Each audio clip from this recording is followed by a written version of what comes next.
So what is the difference between a liberal and a leftist?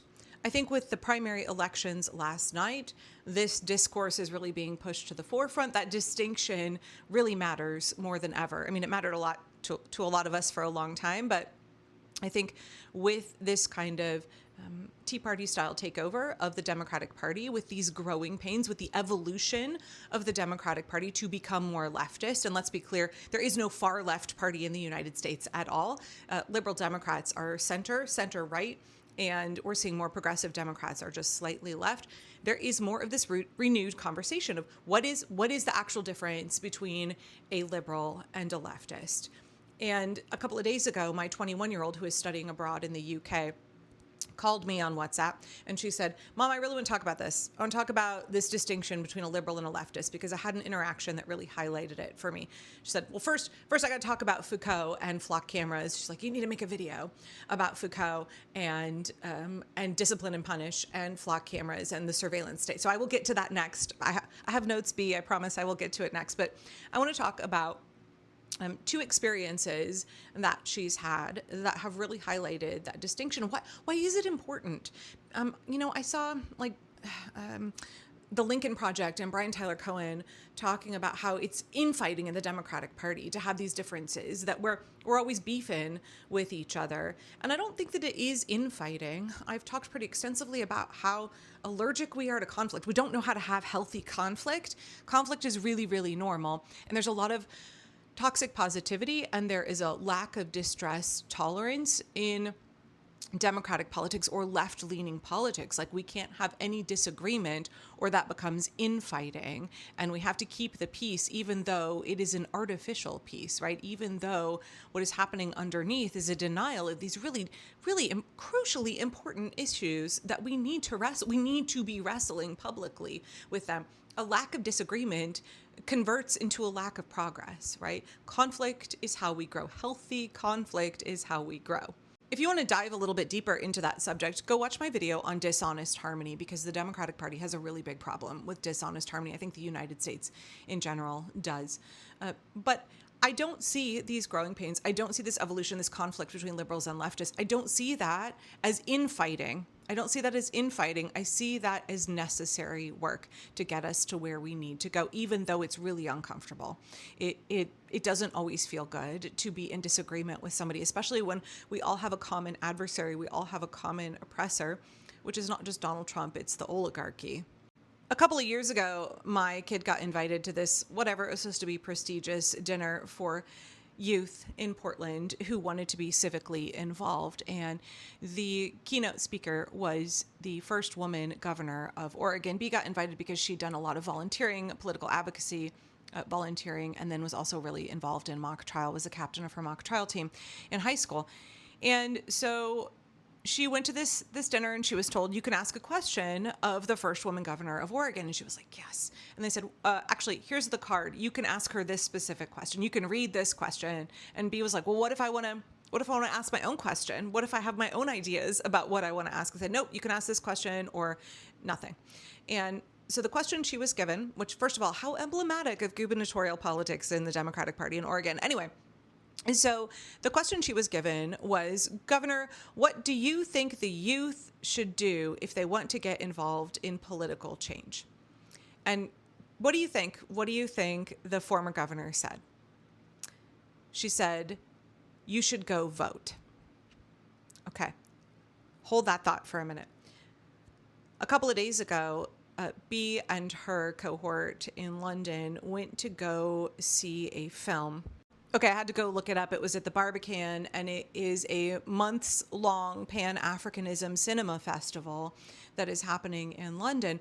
And the evening that she went to included a lecture and a reading by poet, activist, artist, musician Linton Kwesi Johnson, who is just, I don't know if you guys know, I often will paraphrase one of his most famous quotes, where he says that our struggle is not against people, it is against systems of oppression, right? I try to always remember that. Our fight is not with other people, our fight is against the systems of oppression.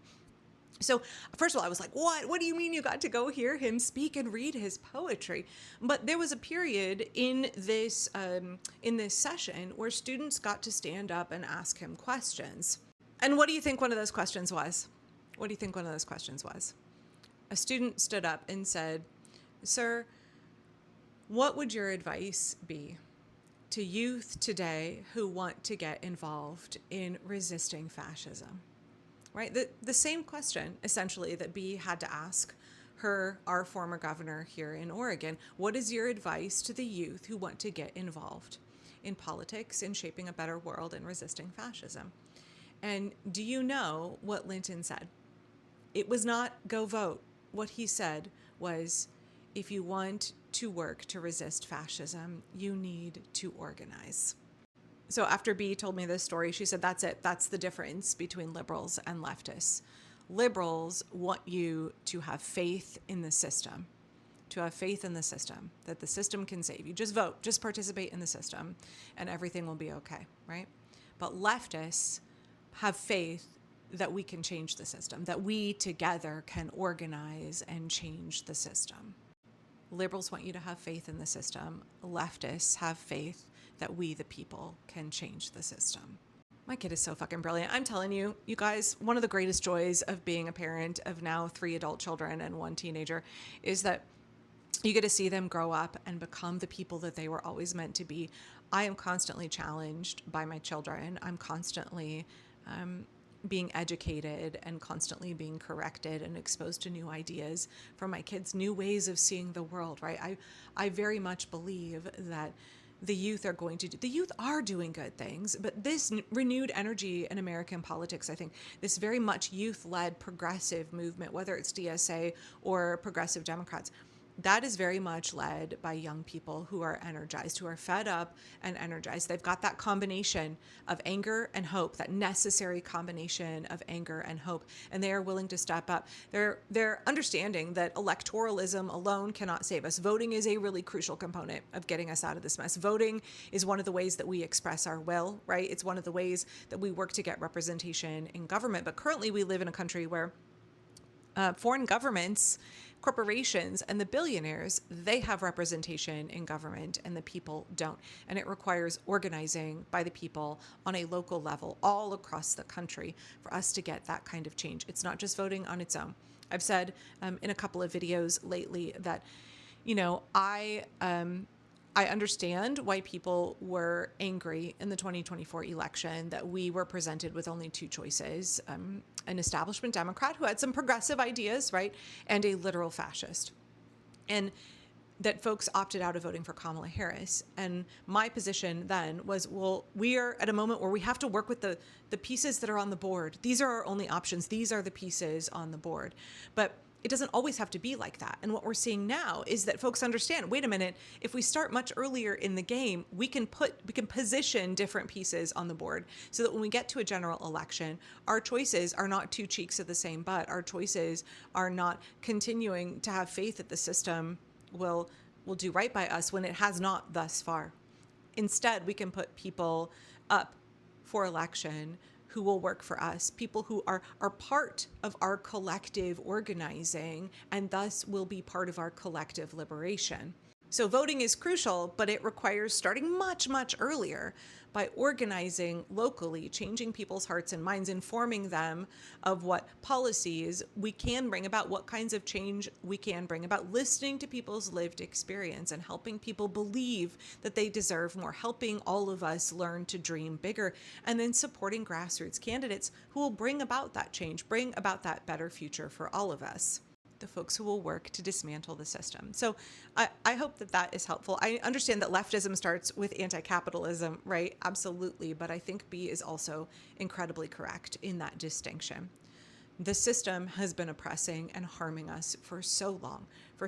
And we've had so much controlled opposition. We've had our elected officials from both parties not representing us. And if we want representation, if we want the restoration of a representative democracy, it requires organizing. So thanks, B. Thanks to all the youth who are just constantly pushing us to do better and pushing us in a better direction as a country.